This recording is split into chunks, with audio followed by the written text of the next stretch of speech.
that I'm here to remind you of the mess you left when you went away. Hey, what's up everybody? Welcome back to My Twisted Life and TV. I am Poetry. You are here for another recap and review of Little Fires Everywhere Season 1, Episode 6, Uncanny. Yeah, I absolutely loved this episode. It was absolutely amazing. And it's funny to me how every doggone episode we come back and say, this was the best episode ever. This was the best episode ever. And actually mean it. For me, it wasn't just simply because we got a few things answered. It was because of the acting. The act. I don't even think people understand what really went on here. These actors, Tiffany Boone, who plays Mia, and Anna Sophia Robb, who plays Elena, were acting. You get a hard, I threw a K in her, and it's acting. They were acting their asses off. Not only did they have to be in character for Mia and Elena, they actually had to get the mannerisms of Kerry Washington and Reese Witherspoon. They were doing their own duality. They had their own duo going on right here. Baby, they had the facial expressions, the twitches, the pace of the voice in which they speak, the sound of their voice. Anna Sophia sounds so much like Reese Witherspoon. Is fucking scary. The sound of her, the body movements, all of that. These actresses were doing the damn thing. Oh, and the music. The music. I don't break down the music on this show like I do on Handmaid's Tale, because on The Handmaid's Tale I really get into the music and how the music plays a part of the actual storyline. But the music on this show is an actress in its own self. And I'm gonna say actress because this show was written by women, mainly directed by women. The music is an actress. My water bottle, my old water bottle. I got another one right here though. My husband used to tell me, my ex-husband, he used to tell me that when he came home or walked into a room, he knew exactly what I was feeling, thinking, was trying to say without even using words, just by the music that I was playing. And that is exactly what this doggone score of this show does. If there was no words being said, you knew exactly what was going on because of the music. Baby, they are doing the damn thing, I tell you. Like, Sad Scales. Shout out to Sad Scales. If y'all not watching Sad Scales, SAS Scales, like a piano scales, watch her reviews on this show. And she really gets into the music as well. And I wanted to give a shout out to her because last week I asked if anybody knew who was playing the what song that was that Izzy was playing on the violin. I didn't get anybody on my channel to answer, but I went over to her channel and watched the review, and I couldn't put my finger on it. Alanis Morissette. You ought to know that I'm here to remind you of the mess you left when you went away. It's not fair to deny me of the cross you bear, or the cross I bear, the cross I bear when you went away. You ought to know. That's what Izzy was playing on that violin. Like,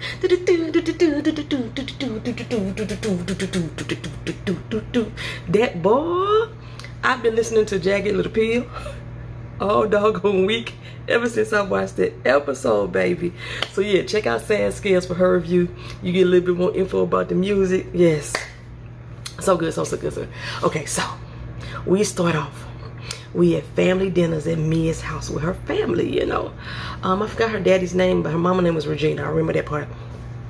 She about to head off to college up in New York to School of Visual Performing Arts. Y'all know Jada Pinkett and Tupac both went there. Or did they go to one in Baltimore? I don't remember. I had to look that back up again. I should know this about Tupac. I'm a thug. I think they went in Baltimore. Anyway, she's at the School of Visual Performing Arts. I think that's the same school that they did Fame on. Fame, I wanna live forever. I wanna learn how to fly high. Okay, so if y'all know who sing Fame, hey, I got my song. I'm gonna do 2 songs this time. If y'all know who sing Fame, I wanna live forever. Baby, remember. Y'all know who sing that? Put that down in the comment section, right? And I'm gonna give y'all a little something. I'll probably get some music notes for y'all, a little gift emoji this week, right? Okay, anyway, her parents, they praying over dinner. I'm already 5 minutes in. I ain't said nothing about the show yet. Her parents praying over dinner. You know, praying that she stays safe and sound and sane up there in New York.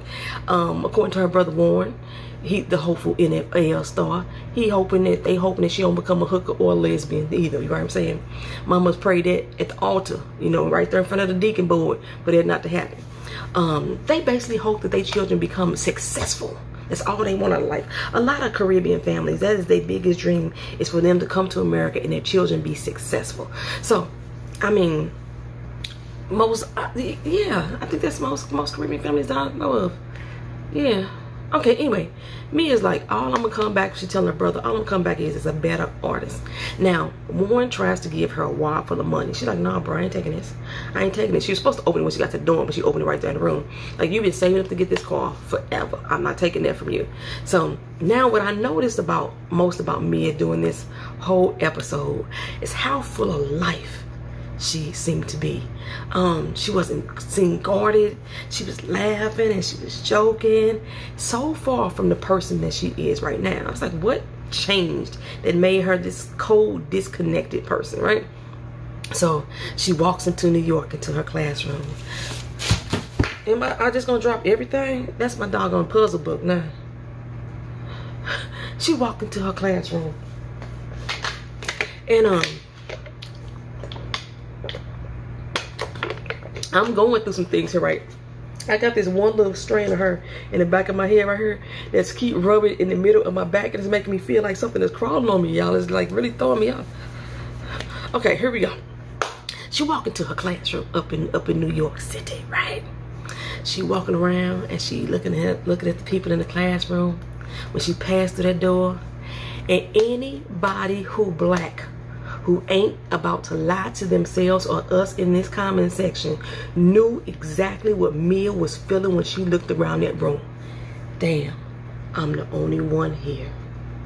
Only one being the only black person. Black people, we walk into unfamiliar spaces and we immediately start to seek out another black face. On top, right?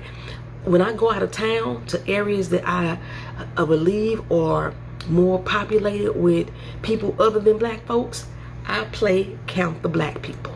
I do. It's crazy. Me and my family, we all together. We do this. We start the game without nobody even knowing. And then sometimes, somewhere, one of us gonna say, I got like 5. And then another will say, no, I got 6. It was one back there by the stop sign. We already know what we talking about. We playing count the black people. It never failed. Before y'all got it all in y'all feelings like it's always about race, women, we do it too. We walk into a space that's normally dominated with men. We start seeking out the other woman that's in the room to see if that woman could be friend or foe. Okay? Men, y'all do it too. Y'all go into a space that's predominantly filled with women. Y'all start seeking out the other man in the room. Go to a baby shower with your woman. Go to, I bet any money, I bet a dime to a dozen if the dude actually gonna go, because he might refuse to go because there ain't gonna be no other men there. But a dime to a dozen that he gonna be asking his woman who gonna be there, and he ain't talking about the women, he talking about what other man. And when he get there, he gonna be looking for that other dude so they can bond. So it's not just about race. Don't get all in your feelings because I said black people do this. We go in there seeking out the other black people, because we do. Check yourselves and see what other situations that are parallel to what we do that you do as well. Like I said, I know single women, single people, you go into a room full of couples and you seeking out the other single person in the room. You're trying to have a bond. You need to have a connection with somebody else that's in that room that's like you. And for black people, the most obvious thing that we can see is our skin color. We seeking out black people when we come into, and then we ain't even got to know them. We just give them that universal. They know what's up. I'm just saying, when I was in Japan, we was like 7, 8, and then we ran into a couple other black people, and it was like, you counting too? It's a global thing. It's because they wasn't even from America. They was from Australia, the black people that we saw. That's what we saw. Anywho, but back to what I was talking about. If y'all do that too, let me know. Let me know down in the comment section. So, what was I talking about? So, while she's standing there looking around the room, Pauline walked in behind her. Pauline, played by Anika Noni Rose. That quick smile she gave her was basically a sigh of relief. Like, ooh, girl, you're here too. Thank you for being black today. That's exactly how she was feeling. But I swear, every time I see Anika Noni Rose on the screen, I want her to sing. Jimmy! I want her to sing, y'all. Dreamgirls, The Frog and the Princess. She even sung when she was jukebox on Power. I just want her to sing something. I hope we have like another flashback and allow Pauline to sing to us, y'all. I'm just saying. Oh, her voice is beautiful. Beautiful. Anywho, she wants the photographers in her class to find the uncanny in either themselves or their subjects. Like, what about them is strange and mysterious, even a bit unsettling in a way. She's like, if you're gonna be an artist, create something new for the world. If you can't create something new, then show us something uncanny about you. Okay. And did you see the way that Tiffany Boone acted? Her face, her body movements in that scene. Baby girl got Kerry Washington down. The roll of the neck, the way her words sit at the behind the top of her teeth when she speaks. She feels like she got a retainer in her mouth, and she talked through a taut jawline. And she, baby, remarkable. Shout out to David Rubin, who is the one who did the casting for this show. Shout out to him. Amazing fucking job. Just amazing. Well, it's 1981 now, right? And we finally riding on that train. Mia stretches her neck, you know, and catches this man just staring at her. You know, Avery Joe Jackson. That's who it is. We learned his name was Joe, so now I'm calling him Avery Joe Jackson. Throw the Joe in the middle. And like she like kept looking at him, just unnerving and shit. It's unnerving and fucking rude to me that someone just be what I call mugging you like that. She turned away, looked again. He was still staring, just staring. She rushed off the train all terrified, like the fuck, what is going on, right? So we back at Pauline's, and Pauline had talked to her about her artwork before and how she couldn't see herself in it. So now she retouched her work, and Pauline is just fluent with it, you know. And she mentioned that she singed the picture. I was like, there that fire go again, girl. There that fire go again. But she didn't say much to her. Pauline didn't say much to her. She just told her to meet her at her gallery open. She, at that moment, felt that Mia was going to be somebody special, you know, especially with her art and everything. So she invited her to her friend's gallery in the East Village. The East Village is kind of like the artsy area of New York, where they get a lot of artists, poets, and stuff like that. You name it, you can find it there. I think the New Yorican Poets Cafe is there. But this is where the hit crowd will go. So on her way home on the train again, there he was, just sitting there, staring. And all of a sudden he was gone. Okay, now, like, what the fuck, right? What the fuck, dude, right? So she hightailing it home and feels somebody behind her. She slowed down, said, okay. Turned around, put that bass in her voice, back the fuck up. I was like, okay, girl. Whoa, whoa, me and Avery Joe Jackson, whoa. He's like, I'm so sorry, I'm sorry. My wife, Maddie, you look just like her. At first, I thought he was trying to say that his wife was dead. You know, I could see a grieving husband, like, be like really flabbergasted to see somebody that looks just like his wife. But no, that wasn't it. This when we get the tea, baby. This week get the tea. Him and his wife have been trying to conceive a baby. It ain't been working. And Mia looks so much like his wife they had been considering a surrogate, but she only wanted to do it if they could find somebody that looked like her. He wanted to use her womb. I don't know if you into this, but we could pay you. We could pay you for it. Now, we was right, y'all. We was right. Mia was supposed to be a surrogate. Now, remember in the last episode, I told y'all that paying a surrogate, a genetic surrogate, where you like the birth mother has a genetic attachment to the child, and paying them, that's illegal in New York. That you can't the contract, any type of contract you drawn up would not be legal and binding. If she went to court, the birth mother would get the rights to the child. That's the way the law is written today. Even if he did not pay her, and he just paid for her medical expenses or something like that, they still don't consider that a legal contract. They still don't consider that. They may not even recognize it. It'd be a tough fight in court on that one. But anyway,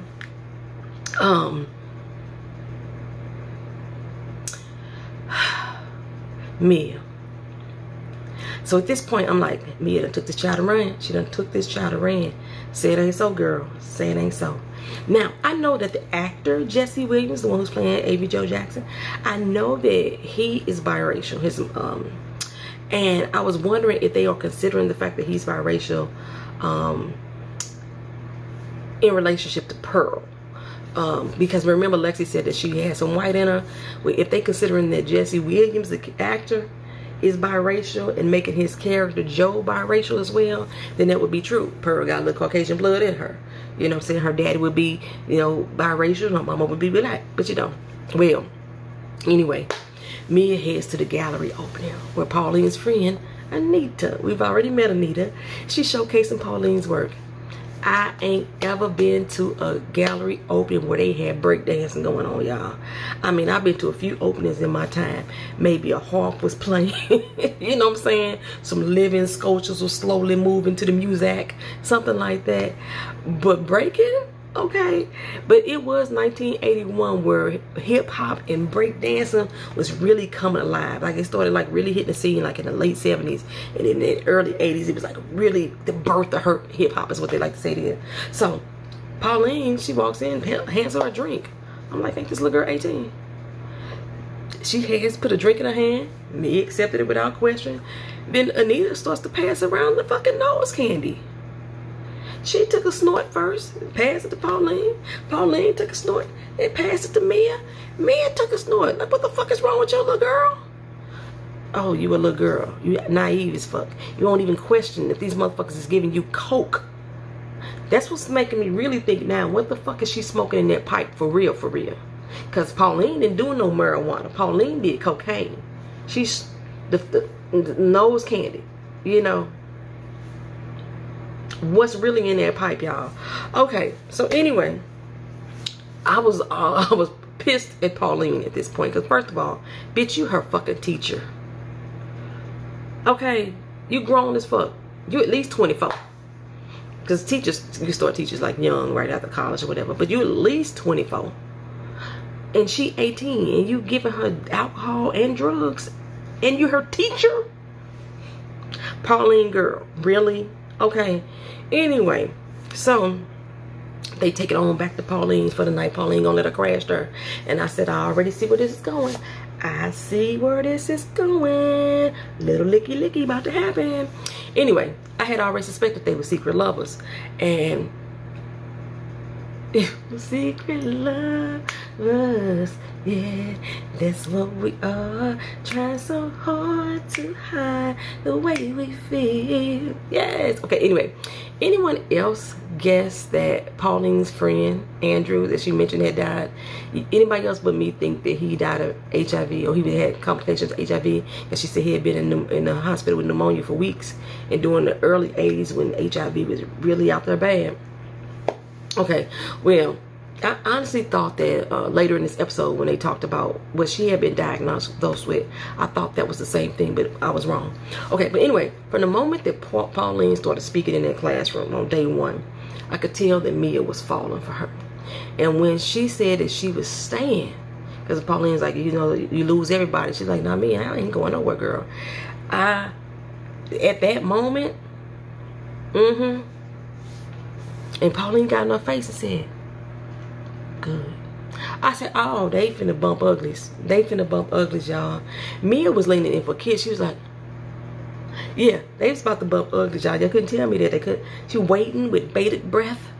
Pauline sashay Shantae her ass away, taking that girl breath away. I saw it. I saw it. So, anywho, Mia laid back on that couch like, let that motherfucker with a wide on. I swear she did.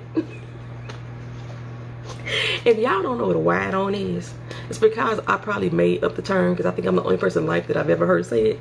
But a wide on is basically a hard on like men get. It's when a woman gets aroused and her clit gets swollen and it grows and it allows the labia to expand on its own. A wide on. Like I said, I think I coined the term because I haven't heard anybody else use it. But anyway, the next day, she get a letter from financial aid saying her scholarship has been rescinded due to budget cuts. So she called her brother and Warren is like, hey, you need to do what you got to do to make it happen. You got to make it happen. Figure it out by any means necessary if you don't want to call mom and dad. You know what I'm saying? Well, we already knew what she was going to do. She called up Avery Joe Jackson. Let's get this baby in the oven. Let's get it popping. Well, man, when she called him, and when she was talking to her brother on the phone, she didn't have the tremors that Kerry Washington do. When she have her voice and angst in it, and she talk like, yeah, that girl had Kerry Washington down. Well, she go sit down with Joe and his wife, Maddie. The beautiful Nicole Beharie. I fucking love her as an actress. I could not stay. I used to love Sleepy Hollow. Y'all remember that show? If y'all watched it. When they decided to kill off Nicole Beharie in season 3, I stopped watching. They had already had rumors that they like to kill off all the minority characters. You know, they already got rid of Orlando Jones.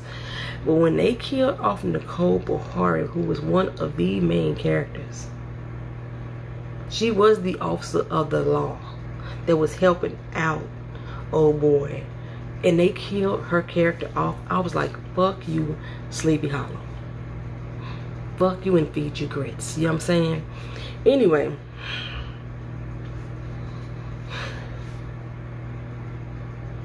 Mia tells them, y'all got 12 G's, we can get down. My womb is open for you when we start. They said they had the money. We about to roll into this, right?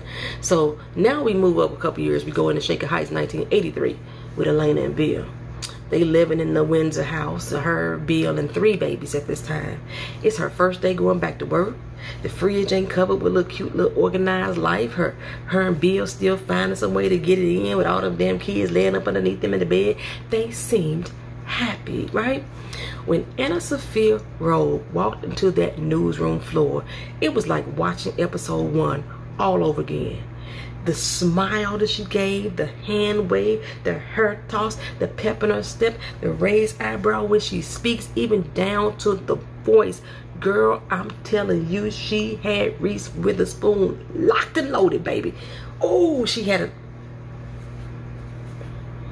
I just got to fix my ponytail. She had it locked and loaded. These girls were acting. I'm telling you. That's the most thing I love about this doggone show. Oh, I got to get through this, y'all. I got a lot of doggone notes. Okay. This is the first time that we hear Moody's name is Michael. If any of y'all guessed that Moody's name was Michael, I don't know why we ain't never guessed it before. I wouldn't have placed him as a Michael, but he's Michael. After getting back to work, she learns that her new position that she wanted to get has already been taken.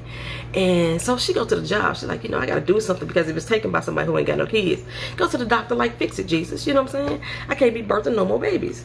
The doctor said, well, honey, child, it's too late. You pregnant, girl. She's like, what the fuck? I just went back to work. What am I going to tell my boss? Pregnant? No, this ain't happening. This is not happening. So we get introduced to Mark and Linda. They over at their house for dinner. Another great casting job. That fucking Linda looks just like the older version. Okay, they popping a bottle of wine. Linda turned it down. We later find out this is after she had lost the baby, but she ain't told Elena and Bill that she don't want them to have no pity party, especially Elena. And then Elena, on the other hand, she take the wine and drink it up because she don't want them to know she pregnant. You know what I'm saying? She's sitting next to her friend who is struggling having babies, and then here she is fertile as a damn bunny rabbit. But regardless, they need to get the heck up out of Windsor.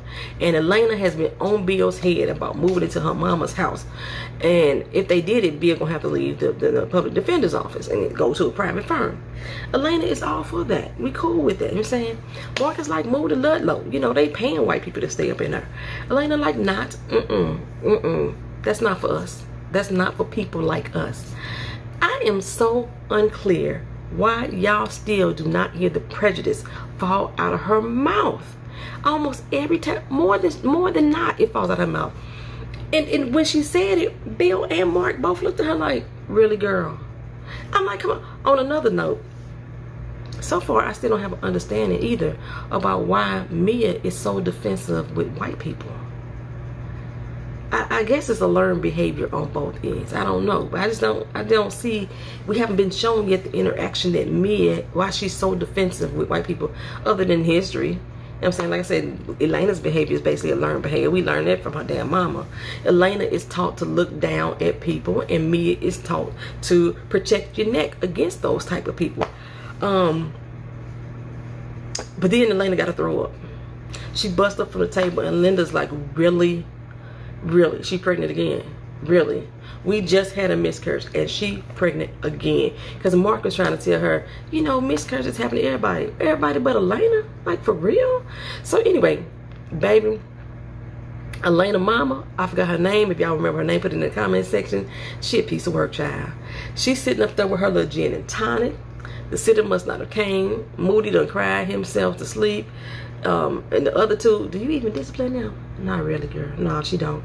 Elena is there pouring her heart out about the unexpected baby and what a monkey wrench this is throwing into her plans. Her mama's like, look, girl, I'm surprised you lasted working this long.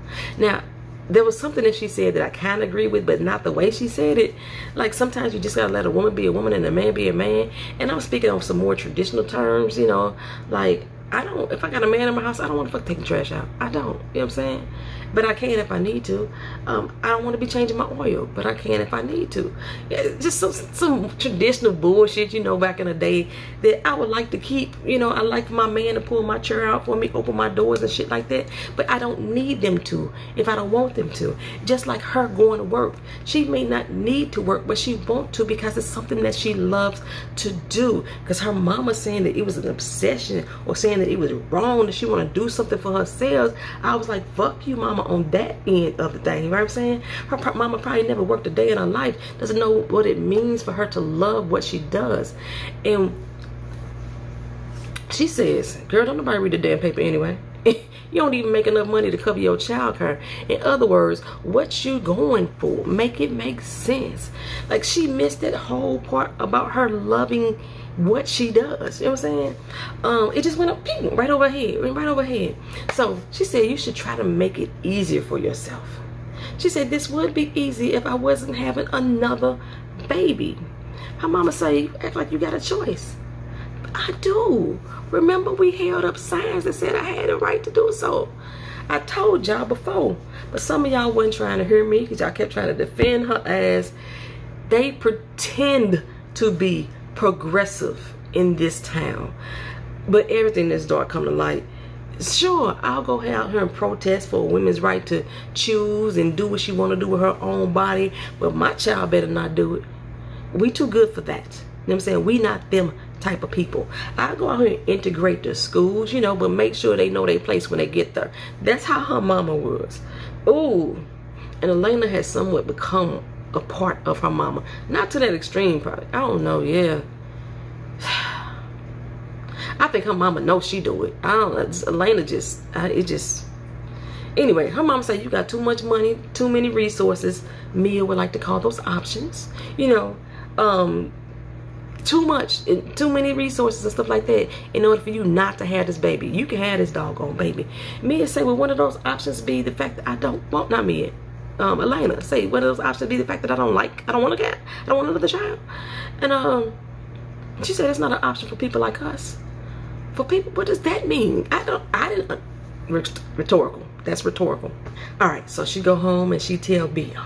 He like, hell yeah, another baby. That's what I'm talking about. Now you can go part-time at the paper or give that shit up all together. Okay? Besides, you're going to be really busy when we get to move. She's like, move? Yeah. Yeah. You really needed a way to convince me to move into your mom's house? We ain't getting pregnant, just did it, girl. We going to move. He thinking she playing this. He don't see that this girl don't want this kid. Ain't nobody hearing her right now. He like, hope it's a girl. Then we can name her that name you love, Isabel. She like, yeah, Isabel. Well, back 1981 in New York, Pauline and Mia, they having this discussion about appropriation and taking something that doesn't belong to them to use it as your own, while at the same time we seeing Mia getting impregnated with the turkey baster. Now, I told y'all before, I don't remember what show I was talking on, but I told y'all, it might have been my Travel and Talk Tuesday, but I told y'all before, I had a friend do the exact same thing. She had a friend that she didn't want to admit she was in love with. Let's just be honest about that shit there, but that's neither here nor there. She decided to have a baby for this friend, and the friend had a girlfriend at the time. She wanted the baby to look like her, so she used her brother's sperm, and they used a turkey baster to inject his semen into my friend. She didn't think it was gonna work, you know, because they had put it in a Ziploc bag and all that shit. She didn't think it was gonna work. After a while, I believe that their secret love affair, the one she was hiding, went sour because she probably wasn't gonna leave the other woman that she was with. And I remember her taking it really badly, right? I remember she was talking about gay people really bad, doing her pregnancy, all this, that, and other. But at some point, she decided that she didn't want to give them the baby. And they didn't have no legal papers drawn up either. And I don't believe that they actually did the legal papers here on TV either. Because when Avery Joe Jackson mentioned it to Mia, Maddie stopped and was like, whatever you need to make your company comfortable. I don't think they drew up any papers on that. So anyway, and this is the same friend I told y'all about last time who named her baby by her stage name instead of her, what her name is. Like, she went so far as even at the hospital to use an alias so nobody could know she was there. But not knowing the full story, like, I supported her through it all, even after the baby was here. And I don't know, we don't speak no more though, because I told her that once I learned that she really was just trying to get, I believe she was really just trying to get with the girl who she had the baby for. She wanted to be with her, even though she was denying her sexuality back then. After about 3-4 years down the road, then her and the girl got together, and they became two mamas or two daddies or whatever they call themselves for this child. And they're not together now, but you know, she came and asked me about it, and her reason in her mind was that I didn't like the fact that she was gay. I was like, no, I didn't like the fact that she was using your fucking child, who was supposed to be, you know, technically my niece, you know, to get this woman who dogged the fuck out of you. You know what I'm saying? Just like, I mean, that whole situation was crazy, but I'm not gonna keep talking about that. We're gonna go back to the show. Go back to the show. With Mia, I think with Elena, her biggest issue may not necessarily be her race, even though she throws it in her face all the time. I think it's just the fact that she has money. Because Joe and Maddie had money. And when she sees Elena, she sees her as another person who uses money to get what she wants. And even though she agreed to do this with Joe and Maddie, that's how she see them now. Y'all just another person using me, using my body to get what y'all want, throwing money at me because you can. That's how she see Joe and them. And that's why when she was on the train, that in that one episode, Joe turned into Elena. Now when Joe turned into Izzy, I think that was just like another person violating her space, because we showed that Mia was a virgin, so Maddie had to like inject the thing into her, and she felt, you can say she looked so violated. And I think that's what she saw Izzy as, somebody that's violating her space, getting to her private space when she really don't want them there. Even though she agreed, she really don't want them there. And that's how I see her seeing Izzy. Y'all let me know if y'all feel the same way, or if y'all saw that comparison at all, you know what I'm saying? So in her demented little twisted mind, anybody that has money, you know, uses people. And that's how she clearly sees Elena. Oh, especially when she tried to buy a BB. That just like sealed it there, right there. That sealed it all. Okay, so we go back to the conversation with her and Pauline talking about appropriation, and she's about to, the main person that she was talking about doing appropriation, who she said she couldn't stand, he's gonna have a gallery open and Mia's work is going to be allowed to be shown there. So now she's super excited. So she just bend a little, you know what I'm saying, put aside her views just a little bit. She'll be able to showcase her work with this person who she claims she don't like, and at the same time, the work of art that she's making with Joe, his little spermies inside her belly, is coming to life as well. She's pregnant. So for her showing, she has to create a self-portrait. For me, I can clearly see someone in mental agony in the beginning stages of those portraits, and you can tell that she's like with child, or you know, she's very focused in on her belly, her womb, and she looking like through the artwork, like, what the fuck did I do? I can't take it back now. Now I'm raging inside myself because I made this decision that I can't handle. Pauline even picked up on it. She's like, when you was gonna tell me what you did? You know what I'm saying? So Pauline picked the ugly screaming spider picture as the piece that she could work with and develop into a masterpiece. It was a clear representation of who she is and the regret that she's feeling carrying that baby for somebody else now. So Warren comes to visit and greeted with his sister's full belly, like, ugh, the fuck, you know what I'm saying? Girl, you know this ain't right. This is not God's way, okay? I'm this child's uncle. You can just not have a baby and give it away. Mia like, bro, you sound like mom and daddy right now. Bump all that. Bump what you talking about. I got plans of my own. Pauline chimes in like, you know, Mia is going places. You know what I'm saying? Anybody can be a mother, but not anybody can do what your sister does. So she touched Mia's hand. Warren looked at them like, what the fuck is going on here? I see what this about. Your mentor? Yeah, right. Okay. Now, I'm going to touch on that for a minute. Pauline said that anybody could be a mother. But we later find out that she probably couldn't be, not in the natural birth sense, because she had ovarian cancer. Interesting. Okay, anywho. He's about to head back home to Pennsylvania, and we finally get to meet the gremlin, the Chevy. I know we talked about that old Chevette, but now we understand why she has it. It's not that she can't afford a new car, but it was her brother's car, and she has a lot of struggle of letting go of pieces of that remind her of someone that she loved. Even that Statue of Liberty that she gave him, she still holds on to that. And although I understand and can empathize with what Warren is saying about the baby, I hate that he made her feel wrong. I hate that he made her feel guilty about being a surrogate. Like somehow it's against all things godly to be a blessing for another family. I mean, she had her own motives as well, you know what I'm saying? But it doesn't seem like she was attached to this child or even wanted this child because she knew it wasn't hers. That's the plan. This is how I know that I could not be a surrogate. Because I would bond with that baby from the time somebody told me I was pregnant. I couldn't even feel it in my belly. I'm like, I'm pregnant. I'd be walking around rubbing it, all kind of stuff. And Warren is like, you know, playing some Marvin Gaye, some smooth little jazz, you know. He also called her out on what's happening between her and Pauline. And she's like, oh no, that's my professor, my mentor. Yeah, right, girl. Y'all may not have done the deed, but you want to. I actually thought she did it already. You know what I'm saying? Both of you. And like I said, it's inappropriate as fuck. It's inappropriate, especially from Pauline. She is her fucking teacher. Anyway, Warren, he planted that seed in her head now. You said you wanted to create something new and beautiful for the world. What if it's that baby that you're carrying? You know what I'm saying? So between her own anguish that we saw reflected in her artwork and Warren's words, Mia is really starting to feel kind of heavy about this baby. She asked Pauline if she's making the right choice. And, you know, Pauline just went to know, look at your portrait. What do you see? Mia sees a monster. But Pauline basically tell her, I see you. I see all of you. You know, all parts of you. And I love it. Fiercely, you know what I'm saying? Mia's like, what, girl, what are we to each other? You know what I'm saying? Pauline said, you tell me. Mia said, well, let me show you. And then she gave her a little kiss. And they told her, I feel everything. That's what I feel. So here we go.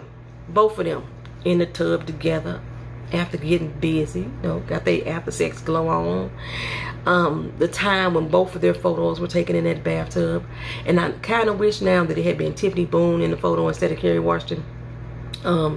But I'm not gonna make this all sweet and innocent sounding as they depicted for us on screen. I'm not, y'all.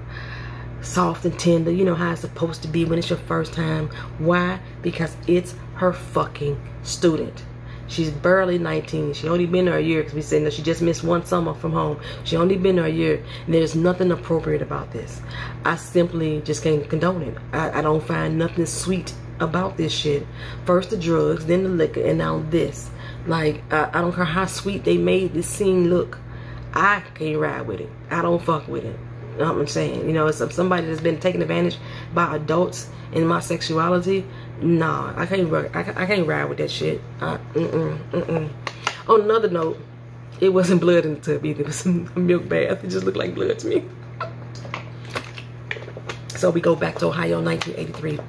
Izzy here, baby, and she is making herself heard. She won't latch onto Elena, and I think babies can sense when their mamas don't really feel them. Breastfeed is a bonding moment, and Izzy is so not with this at all. Like, I sure will not. I remember my baby, she wouldn't latch on to me early on, but I gave my nurse, the lactation nurse, the blues, baby. I was whining. I was like, she don't like me. She don't like me. Luckily, I was just doing it wrong. You know, after my first little lesson, we was good. You know what I'm saying? We was good. But anyway, this entire scene with Elena and Izzy just crying her head off reminded me of BB. Like, the baby just hollering. The mama don't know what to do. Know what to calm her down. They in the grocery store. She could afford the formula though. She ain't short 70 cents. She bought every damn formula on the shelf. She got a husband. She got a mama. She got a sitter. Everybody there that can help her ass out. Or she probably could have threw in the towel too. But I digress. But now, the water cut off. And it ain't cut off because they can't afford it. It's cut off because Bill wanted to do some fucking renovations on the house. But now Moody crying too. Bill comes in the house with some distilled water. Like, Elena, what the fuck? You know what I'm saying? She had broke up all the damn dishes because she was panicking. You know what I'm saying? She like, I thought you said 4 was going to be the same as 3. They not right. You know what I'm saying? So Bill is like, what's going on? She grabbed her coat. She grabbed her keys. She bounced. Now, she headed to the store to go buy the baby a pacifier. While she get there, she heard her jam on a little PA system. Fly, Robin, fly. Fly up to the sky. It's the same song that was playing the last night that her and Jamie spent in Paris. And who she called? Jamie. He's fine. He's fine. I wonder if he can to that, the dude who played Thor. And he Liam's brother too. They all from Australia. I know he from Australia too. But I wonder if they kin each other. His old sexy self. And he like, what's wrong? Is it Bill? What you know about Bill, Jamie? You can't just call me about the blue like this. Have me drive 6 hours to get to you. And you like, ooh, how about that Beyonce? And you don't, no, girl, talk to me, woman. You know what I'm saying? So Layla don't want to talk about her issues right now. But how about you? What's going on? Well, shit, life is good for Jamie. He just got a job at the New York Times as an editorial assistant in the business segment. He hoping to get to the foreign affairs for the travel, which we know he did. Her face was looking like, I was hoping you was gonna say you just as miserable as I am, shit, but shit. She ain't gonna let that man know she miserable. She ain't gonna let him know that because she had a plan and she made that plan happen. And she happy to death. He like, are you happy? Are you happy? You should have stayed with me. Don't you even think about that? You know, they got up and they started dancing because she wasn't finna answer that question. And if she did answer, she wasn't gonna answer truthfully anyway. But once he did that forehead kiss, I say, oh, she's gone. Right there, that she's a goner. They head back to the little telly, and I scream, Elena, girl, you married, honey. What is you doing? That wedding ring is popping on that 3rd digit. Do you remember that? You are married. Well, they all hot and heavy. She taking off his clothes. He taking off her clothes. And by the way, I was wrong too. Izzy, not Jamie's kid. That would have been a good ass storyline. Anyway, hey. She didn't follow through this night though. She didn't follow through. Because why? Her booby sore. Because she's nursing. And when the baby don't feed at regular intervals, your breasts get hard as fucking rocks. They in pain and shit. She forgot she was a nurse and got doggone mama. She need to pump that shit. So now she in the bathroom trying to squeeze out the fucking milk out of her titties. She's looking at herself and thinking, fucking Izzy. If it wasn't for her, I could have got me some good damn dick. Child is fucking up my life. That's what I read in her face. I don't think Bill was concerned at all. But she said, you know what, it's time for me to go. Jamie tell her to hold up. You know, I still love you. I always have, I always will. You ain't got to settle for Bill. You ain't got to just be miserable. I want you. I've always wanted you. I just didn't want your plan. And from the sound of it, you don't want it either. And she said, I ain't never said none of that. I don't know where you get that from. I only called you because I needed a friend. Not somebody that was going to come here and take advantage of me. Girl, bye. Ain't nobody took advantage of you. What the hell? You know what I'm saying? She like, I like my life. I chose my life. And what I needed from you, this wasn't it. I was like, did she just play the victim here? Did she really just play the victim? I mean, Jamie, she is married. But Elena, you know damn well you wanted Jamie to remind you that you still a woman and not just these 4 kids and mama, not just the wife of Bill. You wanted to be reminded that somebody still found you sexually attractive. I don't feel for you at all. Not at all. So she get home the next morning and Bill sitting up there with Linda. The baby's all asleep in the bed now. The younger Bill looks like the guy who plays Trip. I just love this casting, I'm telling you. Anywho, Izzy starts to cry, child. She goes off to give her baby to Binky and drops the receipt that she wrote Jamie's number on the back of. It don't take Bill long to put 2 and 2 together. Not at all. So, Mia gets waking up early in the morning as Pauline lays by her side. Bad news. It's Warren. He died in that car accident we heard about. Now, she got to head home. But remember, Mom and Daddy don't know that she's pregnant. Mia stepped out that cab when she got home. Her mama, Regina, waiting by that curbside. See her baby, who she ain't seen in almost a year, with the baby on the way. It's not what you think, Mama.